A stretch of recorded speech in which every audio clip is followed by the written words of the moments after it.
Neix la iniciativa Els reptes de Mer, una gincana digital geocalitzada que transcorre al voltant de la Via Verda Olot-Girona i que té com a objectiu assolir 3 reptes de joc a través d'una aplicació. Aquest joc et permet descobrir i conèixer de forma original i lúdica la història de la vila de Mer. El projecte ha estat cofinançat en un 50% pel Fons Europeu de Desenvolupament Regional, fet que els ha permès al municipi crear iniciatives com aquesta. La intenció és que tota la gent que ens arriba a Mer a través de les vies verdes, la problemàtica que hi ha és que moltes vegades no acaba baixant fins al poble i llavors no coneixen el que és el centre de la vila. I la idea era aconseguir que totes aquestes persones que arriben al municipi però no van fins al centre, doncs baixessin fins aquí. I llavors, amb 3 jocs diferents, que estan orientats cada un d'ells a un públic diferent, doncs poguessin conèixer més sobre què és el municipi i tota la seva història. És per això que el primer d'ells està orientat als Sons de Mer a un públic més familiar, als nens i als pares i les mares. El segon d'ells, que seria el passatger desaparegut, està orientat a un públic més jove, perquè és com un escape room però en el marc del poble, no en un espai tancat. I l'últim seria el repte ciclista, que està pensat per un públic ja que sigui més aficionat a la bicicleta. Un cop tu has acabat el joc, reps un punt en funció de si has contestat més preguntes correcta o incorrectament i del temps que has tardat en contestar-les.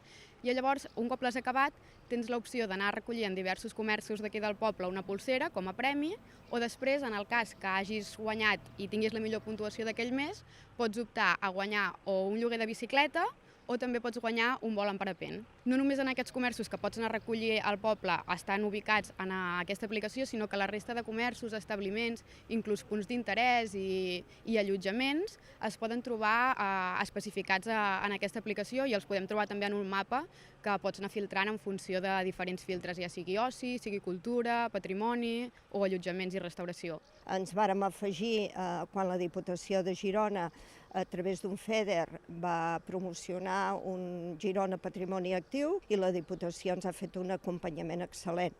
Amb aquest acompanyament hem pogut ja arribar a la finalització d'aquest projecte.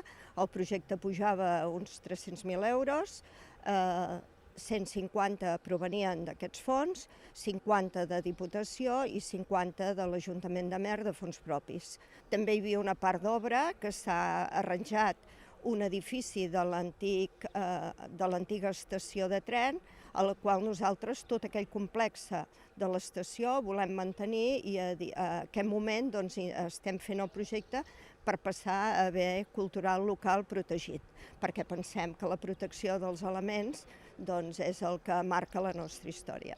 Dins del projecte, el consistori també ha destinat part a instal·lar una estructura en forma de trípode perquè tant els habitants com els turistes puguin retratar-se en els diferents indrets de la vila.